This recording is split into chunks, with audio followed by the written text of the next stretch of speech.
This might be a little uncomfortable to hear, but if you want to change your life in 2026, you can't skip the inner work. And the only way to start doing the inner work is to stop running from yourself. So let's get into it, because there are 4 points you need to do in order to transform your life in 2026. So the one point we all do but hate admitting is self-sabotage. Self-sabotage is when you know something is not right for your life, but instead of facing it, you avoid it by filling in the gap with things that feel familiar or comfortable, just to avoid discomforts. Before my burnout in 2021, I was constantly busy. I had a corporate job, I was building a photo business, I was managing a photo studio, and at night I was editing.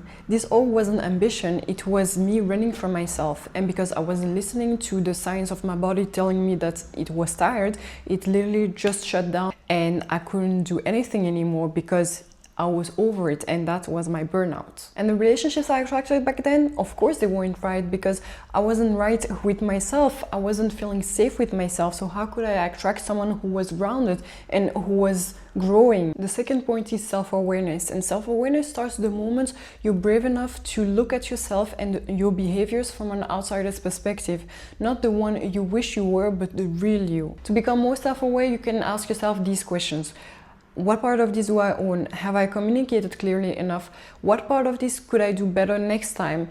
And I know it's uncomfortable at first, but you'll see you can only grow from there. Point 3 is accountability. Accountability is the bridge between who you are now and who you want to be. When my now husband told me early in our relationship I wasn't meeting his emotional needs, that truly hurt, because in my mind I was thinking that I was generally doing everything right, but that wasn't the case.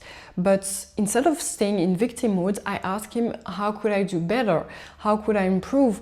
And because I was able to be accountable and own my parts, I have been able to work around the problem and in the end solve the problem, and that's the reason we're now married. If you're not ready to take accountability, you will not be ready to change your life. And point 4 is limiting beliefs. Limiting beliefs, I see them like poison. You don't notice them at first until they shape your whole life. But the good news is that you can rewire your brain, and that's why last vacation I personally went on a trip where I ziplined several hundred meters across the sea to overcome my fear of heights and letting go of control. Did it erase the fear? No, but instead of letting the fear control me, I controlled the fear and I didn't let it control my whole life, and that's the whole point. So if you do these 4 points, you will transform your life in 2026.